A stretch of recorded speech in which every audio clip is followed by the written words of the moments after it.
La mayoría de las personas imagina que el mundo de las letras es un territorio donde las bellas almas arrojan el producto de sus espíritus sobre un papel. Eso es puro cuento. En realidad, la literatura es una zona de conflicto donde cada escritor pelea por encontrar su lugar bajo el sol, empuñando su obra en este campo de batalla. Obtengo como un placer de lo que pasa en el seno del lenguaje mismo, más allá de la aventura, del plot, ¿no? Creo que estamos pasando por un gran eclipse de Borges y al regreso a ciertas literaturas un poco naturalistas. La escritora María Negroni nació en Rosario. Publicó ensayos, novelas, poesías, traducciones y libros inclasificables. Ganó el Premio Nacional del Libro Argentino y el PEN Award al Mejor Libro de Poesía. Vivió 10 años en Nueva York, donde da clases de literatura latinoamericana. En 2014 recibió el Premio Konex de Platino. Su último libro cierra una trilogía en homenaje a 3 artistas a los que admira. Actualmente dirige la maestría en escritura creativa de la UNTREF. La primera pregunta es una pregunta casi turística. ¿Qué hiciste 20 años en Nueva York? Viví, por ejemplo. Me fui 2 veces a Nueva York. Fui en el 85 la primera vez a estudiar. Hice ahí un doctorado en literatura y luego me regresé a Buenos Aires en los detestables años 90. Ajá. Y viví acá 5 años. Me volví a ir en el 99 y me quedé ya trabajando, dando clases, otros 15 años más. Así que fueron 25 años en total, mucho tiempo. Y Nueva York es como una segunda casa para mí, es una ciudad de la que me enamoré profundamente. Creo que nunca estuve tan enamorada en todos los planos como estuve de esa ciudad. Porque ¿qué tiene? Una pregunta bien nacionalista. ¿Qué tiene Nueva York que no tenga Buenos Aires? A ver. Bueno, mira, en primer lugar, cuando yo llegué, sobre todo en la primera etapa, ¿no? Los primeros 10 años del descubrimiento de la ciudad, era una ciudad que era una capital de imperio, con todo lo que eso implica, o sea, deslumbrante, maravillosa, con 1000 cosas, pero a la vez con toda la podredumbre, la decadencia, el horror, muy visible, ¿sí? Muy visible, una ciudad de contrastes era. Cuando hablas de la podredumbre, del horror, de lo visible, ¿qué sería? Bueno, la pobreza, la droga, el abandono de personas. Era una ciudad que era como estar caminando a veces en un sueño un poco pesadillesco, contrastado con la riqueza, la cosa deslumbrante también del imperio, ¿no? Trump y el ciruja, digamos, el edificio de Trump pero y el ciruja. Sí, claro, Trump no estaba en ese momento, pero estaba Reagan, que era más o menos lo mismo. La otra cosa que tenía la ciudad, yo lo he pensado mucho eso, recuerdo antes de irme de haber ido al Teatro San Martín a ver a Tadeusz Kantor. Sí. Y una obra que se hizo en polaco en el San Martín, que me deslumbró absolutamente, aunque no entendí lo que decían, pero tenía la sensación, cuando salí del teatro, que la sociedad iba atrás de esa producción artística. En Nueva York me pasaba al revés, iba a ver cosas extraordinarias también, de vanguardia, de teatro de todo el mundo, de música, etc. Y salía a la calle y sentía que la sociedad iba adelante del arte, que era más impresionante lo que veías afuera que lo que veías adentro. Museos, llamémosle museos, salas de música, teatros, etc. Yo creo que eso es lo que tenía Nueva York. No sé si hoy es lo mismo, porque hoy, después de Giuliani, Nueva York se ha transformado en una especie de enorme shopping mall, muy pasteurizado. No es lo mismo. Bueno, pero es la lógica de la especulación inmobiliaria que domina todas las ciudades, ¿no? Supongo que no... Puede ser que vos decís que se dé acá también eso. En mayor o menor medida, supongo que sí. Sí, claro, allá es todo mucho en gran escala, ¿no? Pero perdió, toda esa cosa de contrastes de la que te hablo, yo no la veo tanto ahora, ¿no? Sí. Entonces, Eso era parte de la fascinación, era como perderse y te podías encontrar a la vuelta de cualquier esquina con una cosa inesperada. Era una ciudad de descubrimiento. También yo era otra persona, obviamente, ¿no? Estamos hablando de 20 años atrás o 30. Sí, sí. Vos decís que uno cambia por lo menos una vez por década, sí, además de engordar o adelgazar. Totalmente. Vos sabés que yo pienso eso, incluso se lo digo a la gente joven que está escribiendo, cuando viste que uno empieza siempre con mucho apuro, ¿no? Sí. Por publicar y demás. Y yo les digo, miren, un escritor o una escritora se hace en décadas. Hay que pensar en décadas, no hay que pensar a ver qué escribí los últimos 2 años o a ver qué hice, sino uno mira para atrás y dice, a ver estos últimos 10 años, ¿qué hice? ¿Qué aprendí? ¿Qué cambié? Quizá eso que vos llamás apuro tenga que ver con una especie de frase aforística de Osvaldo Lamborghini, que sonaba paradojal y que decía, primero publicar, después escribir. Sí. Cuando uno la escuchaba por primera vez decía, pero ¿cómo? Es al revés, primero tenés que escribir y después publicar. Sí. Pero leída en otro sentido, uno puede pensar, una vez que alguien publica, se da cuenta de la consecuencia de su acto. Exacto. Y entonces ahí empieza a escribir. Tal vez ese apuro de los jóvenes tenga que ver con un rito de pasaje. Puede ser, ¿no? Puede ser. De todas maneras, a mí me parece que ese apuro no siempre es productivo. O sea, más allá de la lucidez de la frase Lamborghini. ¿Pero uno no se arrepiente siempre de su primer libro? ¿En mayor o menor medida? ¿O no lo desconoce? No sé, mira, yo recuerdo siempre, cuando llegué a Nueva York, empecé a traducir con una poeta norteamericana extraordinaria que se llama Sophie Cabot Black. Y yo teníamos la misma edad y hicimos todo ese trabajo durante mucho tiempo. Yo llevaba publicados, no sé, 3 o 4 libros y ella no había publicado todavía el primero. Cuando ella publicó su primer libro, era un libro de una madurez y de una consistencia, una densidad que equivalía al número 4 mío, ¿no? Entonces, yo no sé si siempre es bueno publicar rápido, no lo sé. Son como opiniones, pero... Sí. Bueno, si pienso en mi propia generación, sin embargo, yo tengo la impresión de que toda la gente de mi generación, excepto yo, publicó primeros libros muy maduros. Pero prefiero saltar de esa vergüenza y ir a la segunda pregunta. Vos sos poeta, narradora, traductora y además dirigís la carrera de escrituras creativas en la Universidad de 3 de Febrero, Universidad Nacional de 3 de Febrero. ¿Cómo compatibilizás todas esas? Bueno, yo no creo que yo sea narradora, vamos a empezar por ahí. Publicaste 2 novelas. Publiqué 2 novelas, pero son medio artefactos un poco extraños. Yo diría que, me parece, ¿no?, que me siento más identificada con la poesía. Hay una pequeña, en relación a este lo que vos llamás artefacto. Sí. Me acuerdo que yo estuve en la entrega de los premios Planetas, donde Piglia ganó con Plata Quemada, y vos saliste segunda. Sí. Y yo me acuerdo que estaba después en una mesa del bar La Biela, estaba sentado Piglia, que es raro porque Piglia se siente y sale corriendo siempre, y te acercaste vos, o vos estabas sentada en la mesa. No, yo pasé. ¿O vos pasaste? Estaba Matilde Sánchez Matilde también. Sánchez. No me acuerdo de vos, pero me acuerdo Claro, sí. bueno.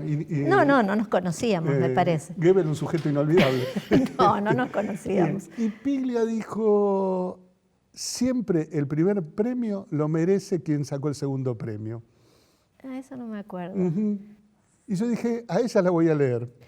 Sí, bueno, fue rarísimo ese libro. En realidad, vos sabés que yo había presentado el proyecto para escribir una especie de poema polifónico. Con la leyenda de Úrsula, que está sacada de la leyenda dorada, ¿no? Y se me fue, viste, que se me empezó a transformar en una cosa más narrativa, y terminó siendo la novela, El sueño de Úrsula. Pero nunca me consideré, ¿entendés? Yo no diría que soy novelista. Mi forma de percepción, incluso mi forma de leer, yo leo como una poeta, me parece. Me gustan las novelas que tienen mucho trabajo con el lenguaje. obtengo como un placer de lo que pasa en el seno del lenguaje mismo, más allá de la aventura, del plot, ¿no? Claro, para un novelista tradicional, entre comillas, una novela es un artefacto que va de un punto hacia otro punto, que puede ser la resolución de una serie de peripecias, de una serie de experimentos formales o el cumplimiento de un destino. Sí. ¿Para vos parece que la escritura fuera un viaje de alguna parte a otra parte, que no sabemos bien cuál es, pero lo que importa es el recorrido? Es un poquito distinto, lo digo en algún lado, es un viaje de ningún lado a ningún lado. Mejor todavía. Sí, no hay partes. Claro.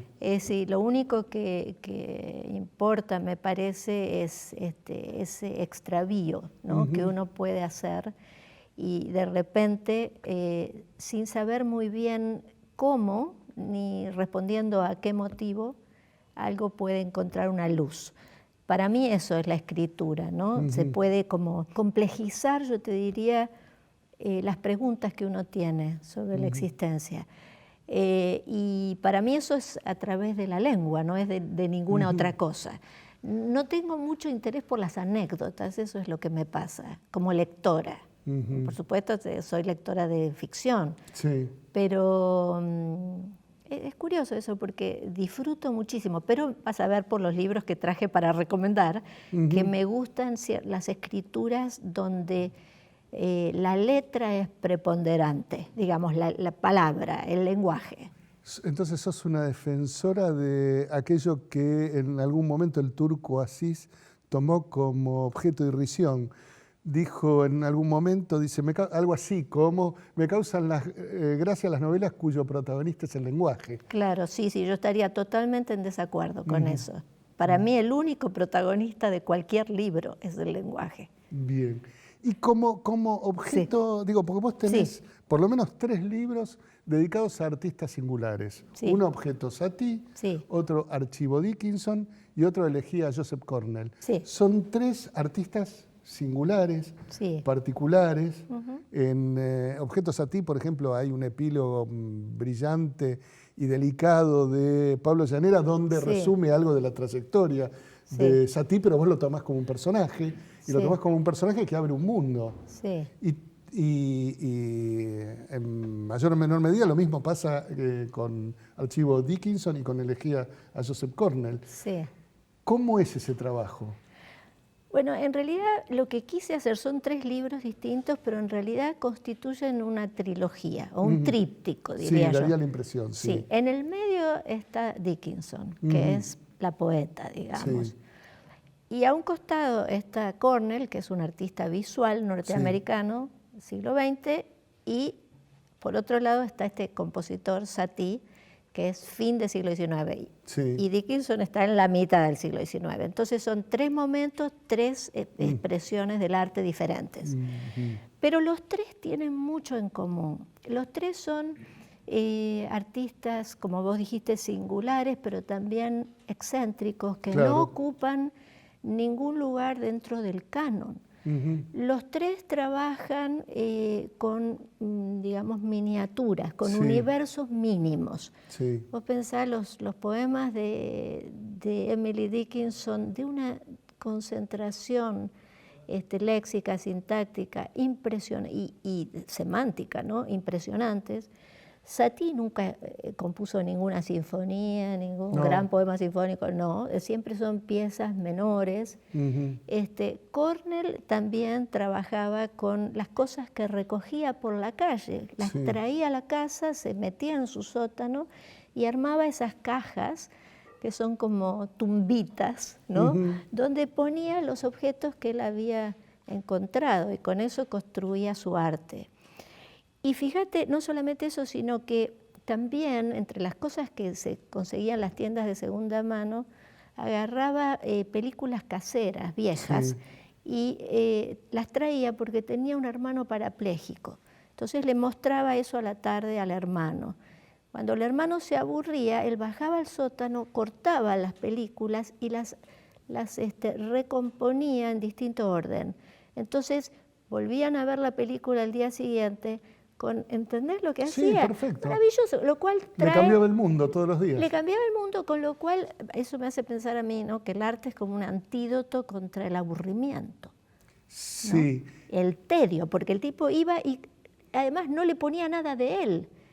El trabajo como cineasta de Cornell Era la edición. era el collage. El collage, ¿no? Bueno, por ahí de esto se desprenden varias cosas de las que vamos a hablar en el próximo bloque.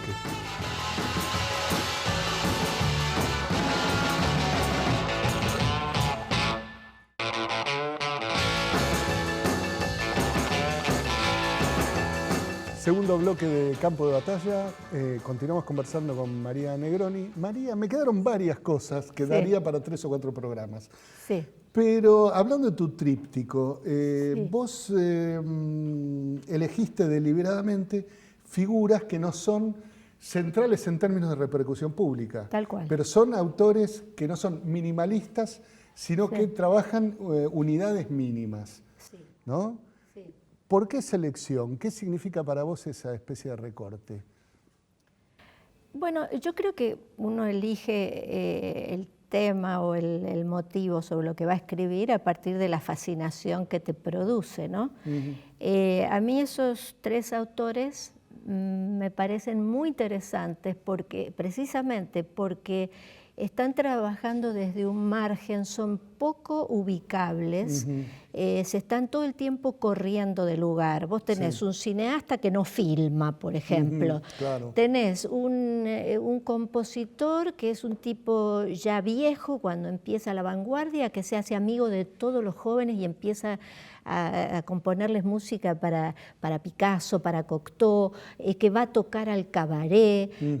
Son personajes así. Y luego Emily Dickinson, que también es un caso extrañísimo, que prácticamente no salía de su casa, que trabajaba en sus poemas, que cosía en su habitación y tenía un herbario. Son personajes que no ocupan el centro de la escena, en ningún caso, que se cuelan en la escena casi, como que van a contrapelo de lo que se espera. Si vos pensás que Emily Dickinson es exactamente contemporánea de Walt Whitman, ¿no?, que es una figura que parecería que hasta su cuerpo, ¿no?, ocupa la escena de la poesía norteamericana.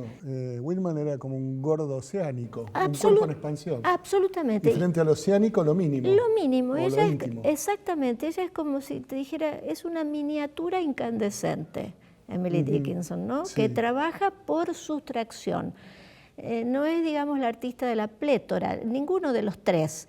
Son artistas de lo mínimo, corridos de lugar, casi te diría un poco secretos, porque Dickinson fue descubierta después, nunca publicó nada en vida, volviendo a la publicación. Satie tampoco tuvo la repercusión que tiene hoy, que también es específica, hasta que John Cage lo redescubrió en los años 60. Cornell también. Te decía antes que los 3 son solitarios también, son como no solo marginales, sino que no participan de los medios literarios, artísticos o musicales. ¿Y esa trilogía puede admitir expansiones? Por ejemplo, yo pensaba, un tríptico bien apoyado es una mesa, no se mueve nunca.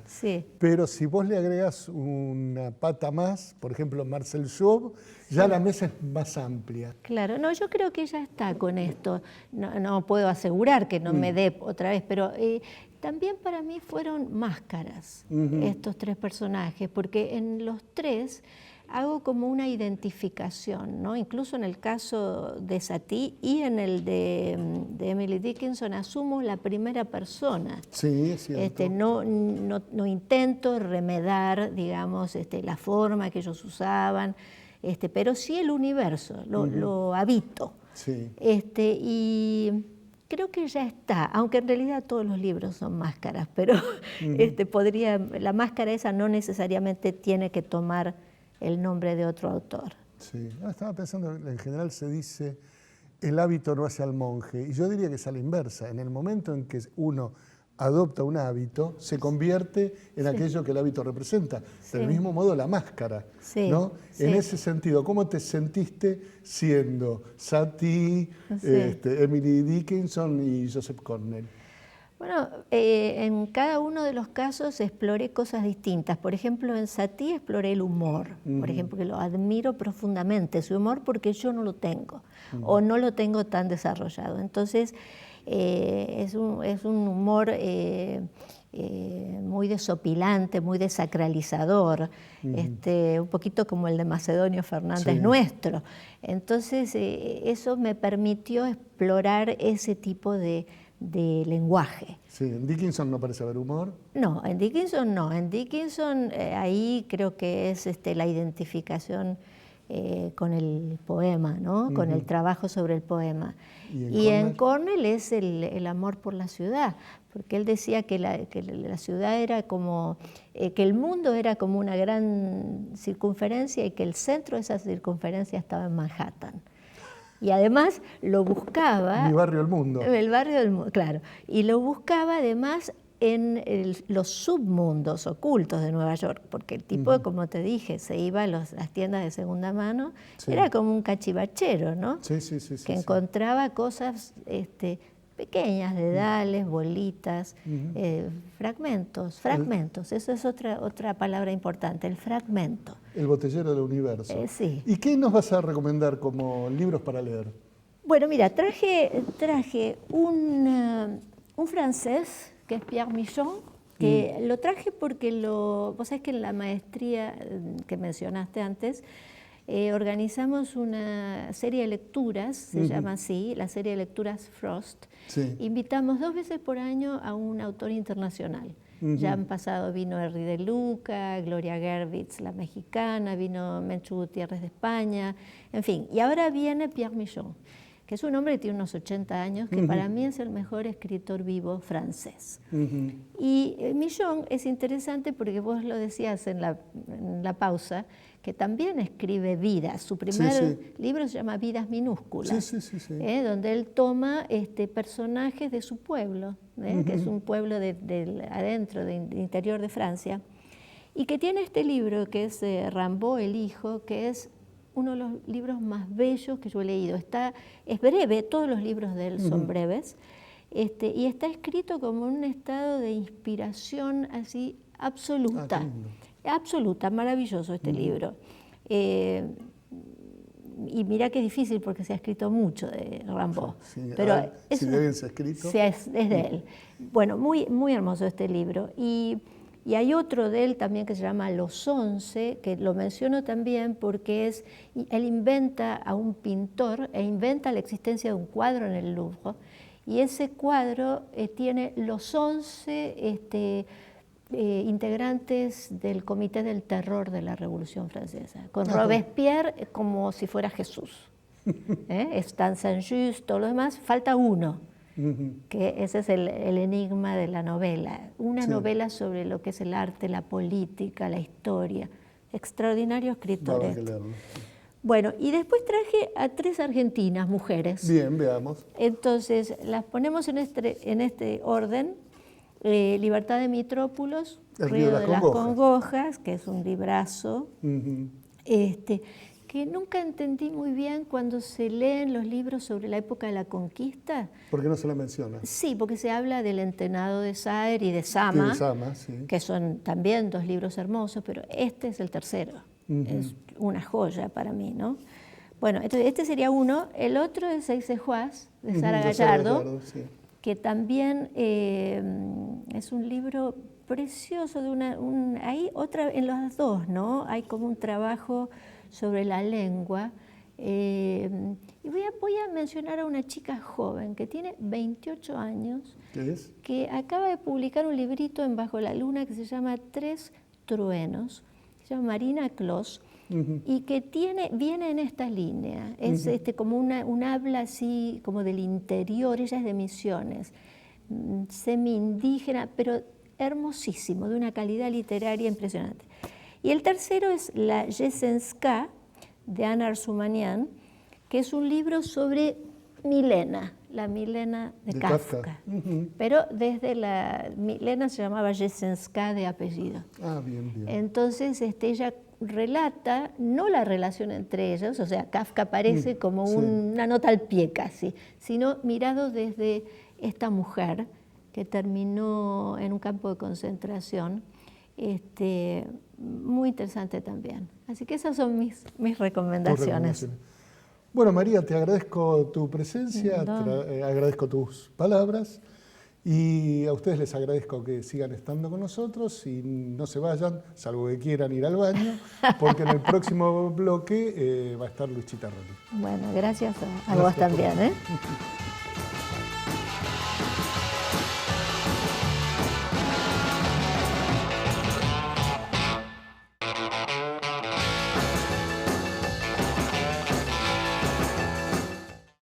Luis Chitarroni es escritor, editor y crítico literario. Lector voraz desde joven, formó parte de la revista Babel. Como editor de Sudamericana, le dio un renovado impulso a la literatura argentina. Como escritor, su obra es esporádica. Publicó un libro de retratos de escritores, una novela, ensayos y un libro tan singular como indefinible. En 2012, recibió un prestigioso premio por su trabajo en La Bestia Equilátera, una editorial que publica principalmente a autores poco difundidos. Su último libro reúne las clases que dio en un seminario sobre literatura argentina. Acabas de publicar un libro que editó el Malva, que son clases orales que diste allí, que se llama recordadme el título, porque es Breve Historia Argentina de la literatura latinoamericana. Después de Borges. Claro. Me impresionó no solo el sistema de relaciones que estableces en cada una de las clases, como siempre en una especie de dispersión y sistema asociativo absoluto, sino un sistema de referencias. Leyéndote a vos y leyendo a Borges, siempre tengo la impresión de que hay una literatura que se ha perdido. Con Borges se murió una literatura. Vos sos, me parece, el último mohicano, aquel que sostiene el marco de una diversidad cultural que en Argentina ha desaparecido. ¿Te sentís identificado con esto? No, Bien. Me siento... A preguntas largas, respuestas breves. Exacto, víctima de un delirio de hacer un soliloquio delirante y tener una audiencia que lo oye con mucho respeto y amor. Pero... es casi es exactamente eso que vos decís, como un curso de asociación de ideas, y que es un poco lo que supongo que provocó un éxito que suele provocar la falsa erudición. En realidad es una especie de prontuario de mis lecturas antes de conocernos, cuando yo confiaba en esa estafa magnífica que fue el boom de la literatura latinoamericana, y leía fervorosamente a cada uno de los autores. Creo que es lo suficientemente corta, ¿no? La respuesta. Sí, pero ¿por qué se te ocurrió asociarlos con Borges y pensarlos a todos ellos de una u otra manera como epígonos? Sos un gran preguntador.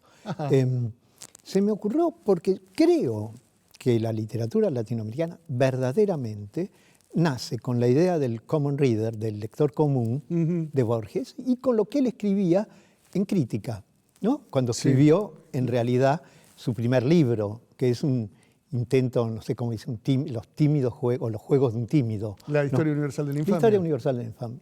Entonces, es la larga repercusión de esas palabras borgianas de historia universal de la infamia, la que va a ir creando en distintos lugares. Sobre todo me llamaba la atención el descrédito en el que cae casi el mejor discípulo borgiano, que es Cabrera Infante, ¿no? Que escribe sus crónicas de cine de un oficio del siglo XX, pero que escribe una novela desproporcionada, Tres tristes tigres, que es una especie de repertorio, de elenco de recursos borgianos. Pero es cierto, está lo coloquial también, que es una cosa a la que Borges va a renunciar muy rápidamente. Sí, es cierto. Pero el primer cuento de Borges intenta hacerlo, ¿no? Por el hombre de la esquina rosada. Claro, ¿no? Tengo una pregunta. Una vez, habiendo tomado más vino del que corresponde a mi acidez, me puse a leer Hombre de la esquina rosada y tuve la impresión de que era un texto escrito después de haber leído a Joyce. Mira qué bien, claro que sí. ¿No? Porque en ese momento Borges traduce a Joyce, traduce un fragmento mínimo, que es la última página del Ulises, sí. ¿no? Y hace algo muy curioso, que después va a repetir. Dice, cuando hace la traducción del monólogo de Molly Bloom, sí. saca todos los regionalismos. Entonces, si Joyce habla de O'Brien o de Mackenzie, él dice sutano, mengano. Exactamente. Entonces lo allana.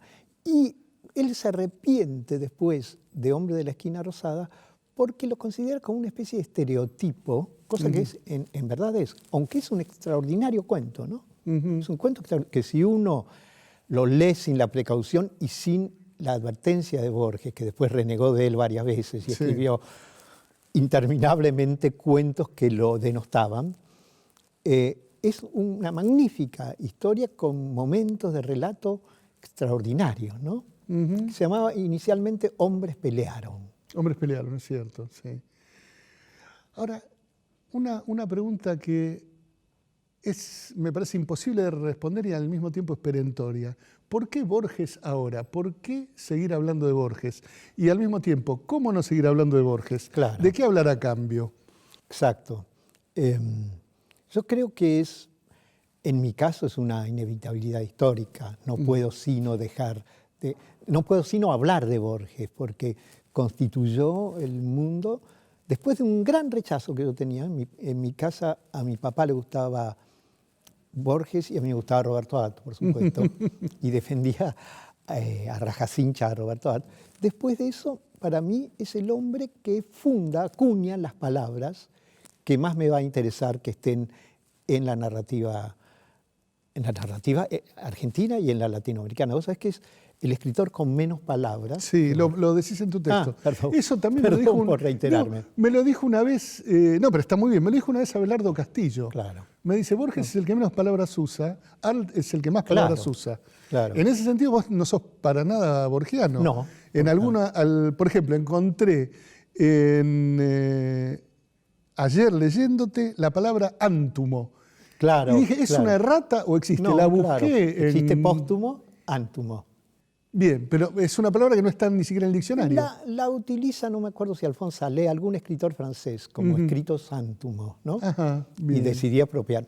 Sí, es cierto, en ese punto, ¿viste cuando Borges dice de Carlos Argentino Daneri, ningún adjetivo le parecía suficientemente feo? Sí. ¿No? Azulino, azulenco. Claro. Yo tampoco tengo ese temor y soy capaz de usar cualquier palabra, en una de esas por agotar un pequeño juego de aliteraciones. Sí, eso se ve. No tanto en siluetas como en tus novelas. Me gustaría hablar de Siluetas, que es una colección de escritores reales o imaginarios, aunque no encontré ningún imaginario. Hay dos. ¿Quiénes son quiénes? William Campbell y el otro, Dalgarno. Dalgarno, Enrico Dalgarno. Claro, pero no es el Dalgarno al que yo buscaba. Era una apuesta que tenía, que creo que contaba en algún momento en el prólogo, pero el prólogo desapareció, que es que me pedían siempre dos siluetas. Y yo quería ¿En la revista Babel? En Babel. Entonces quería hacer por la investigación, por decirlo de algún modo, por la búsqueda, como diría Borges, que tenía que iniciar, yo quería hacer una sola. Y la otra me salía más fácil inventarla. Claro. ¿No? Con hilachas de memoria. Bien. Y cuando empezaste a escribir esas siluetas como biógrafo de seres reales e imaginarios, ¿en qué tradición te referenciabas? En realidad era un pedido que me había hecho Martín Caparrós, que me pide para la revista Babel que escriba esas cosas. Entonces los primeros los escribí como alardes para demostrarle que yo no podía hacer eso. y después, bueno, iba quedando y tomaba escritores que para mí no eran. Digamos, lo que pasa también es que la literatura es un gran sistema de ocultamientos, ¿no? Y que muchas veces el eclipse de un escritor es el que conduce a la celebridad a otro, ¿no? Creo que estamos pasando por un gran eclipse de Borges actualmente, ¿no? Porque, y al regreso a ciertas literaturas un poco naturalistas, ¿no? Que era aquello de lo que Borges renegaba, que era como, ahora quiero dar un curso sobre el nacimiento de las literaturas nacionales. Y si uno mira todas las literaturas nacionales hispanoamericanas, todas nacen con un naturalismo interesante de observar, porque es un primer naturalismo, ¿no? Así como es interesante el naturalismo de Solá, sí, por un ratito, ¿no? Pero bueno. Sí, leer 2 o 3 novelas del autor de La Taberna puede ser asfixiante. Claro que sí. Sin embargo, también es un propósito que tiene Aira cuando escribe Los fantasmas. El escribir una novela, después se le dispara para cualquier lado, lo cual está muy bien, absolutamente realista, naturalista, ¿no? Sí. Pero creo que no contesté nada de lo que me preguntabas, que era si Pero había... ya no me acuerdo que te pregunté. Si había alguien que de algún modo hiciera croquis o siluetas. Y después vi que sí, que había muchísimos, ¿no? Que la literatura está llena de personas que proyectan biografías. Entre ellos, Juan Rodolfo Wilcock, ¿no? Que era como un discípulo de Borges que lleva el secreto de Borges con un pasaporte para instalarse en Italia. Bien, bueno, después del corte hablamos de los epígonos de Borges, si los hay y si es posible serlo, y de alguna otra cosa. Ya volvemos.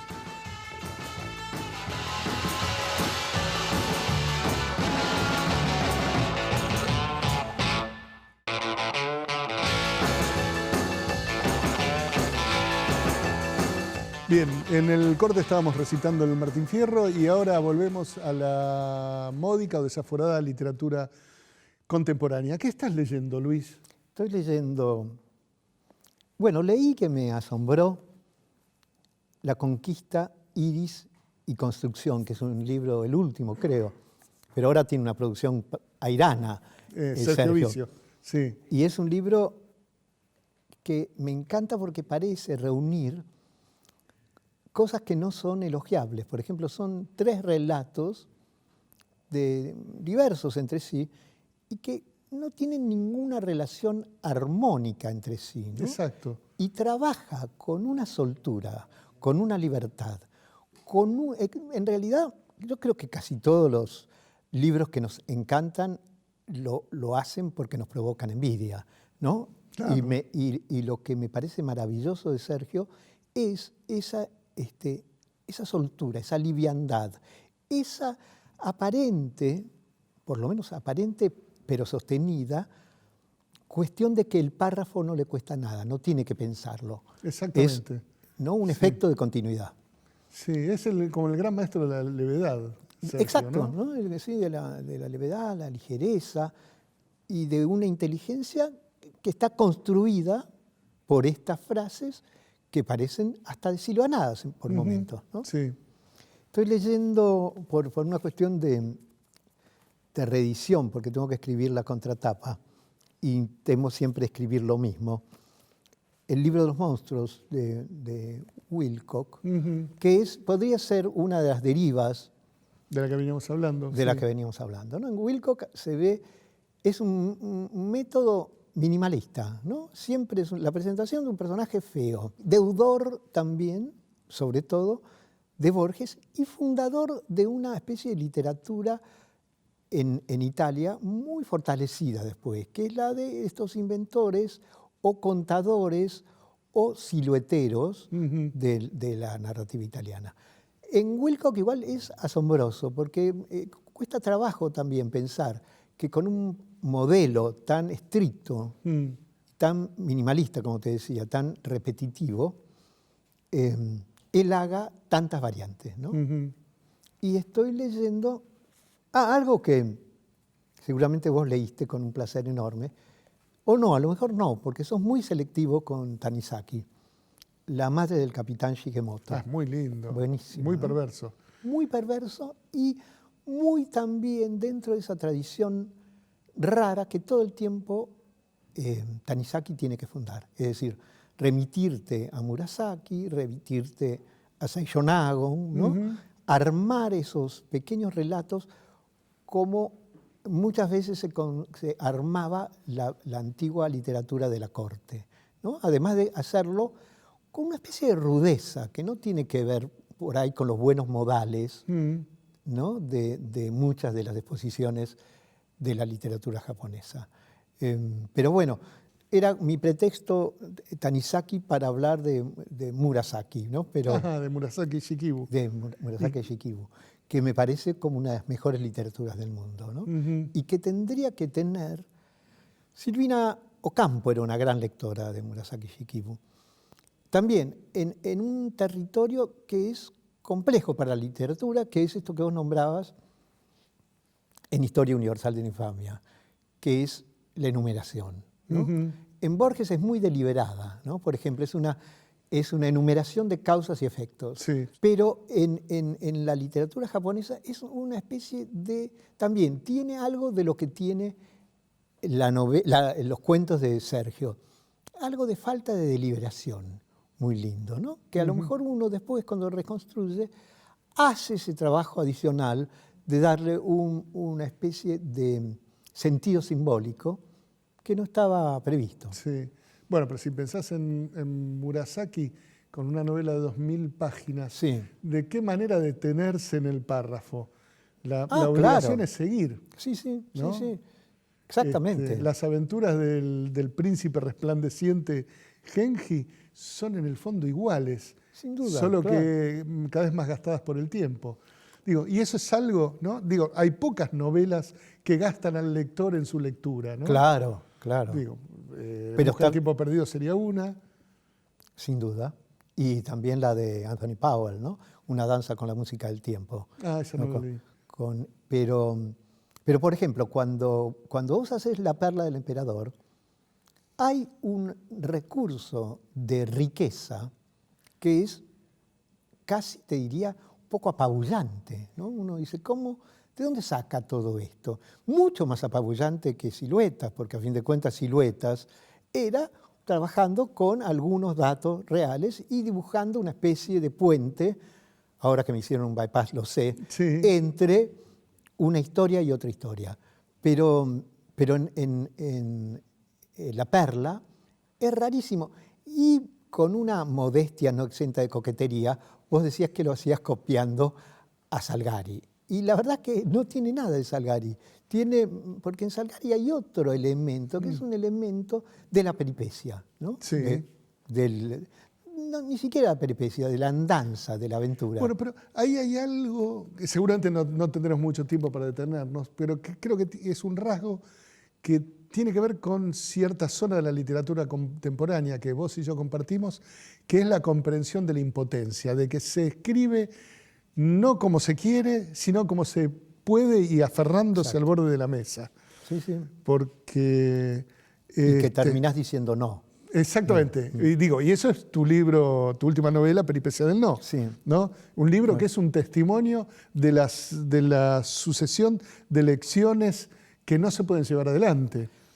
Y eso creo que provocó una serie en cadena de entusiastas que rápidamente fueron disuadidos, ¿no? Porque lo elogió el libro Beatriz Sarlo, lo elogió Ricardo Piglia en su momento, pero creo que lo elogiaban de algún modo como se hace en los programas culturales de televisión. Se elogia para no seguir hablando del tema, ¿no? para ensordecer y para terminar con la cuestión y para que el autor no se queje.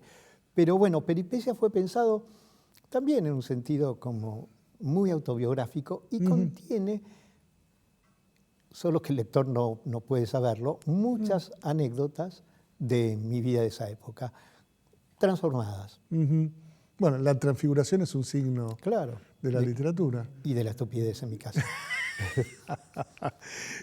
¿Y qué estás escribiendo ahora? Ahora estoy escribiendo unos cuentos que empecé a escribir sin parar, tal vez para parecerme a Sergio Vizio, pero que no tienen ese genio natural. Y se llama, el texto se llama El montacargas de polietileno. El montacargas del polietileno es mi encuentro con una forma animal de la muerte, un leopardo siberiano. Es una muestra de cómo va acercándose el paciente a la muerte con toda una serie de previsiones que van tomando cada uno de los personajes. El leopardo de las nieves y una niña que se llama Córdula. Bueno, hablando de vidas felices, los dejamos libres a los espectadores. Fue una conversación entre privada y pública, espero que la hayan disfrutado. Disfrutado seguro que no, Pablo. Bueno, o padecido ligeramente. Nos vemos la semana que viene. Gracias por estar. Y gracias, Luis, obviamente. No, por gracias venir. a vos. Muy gracias.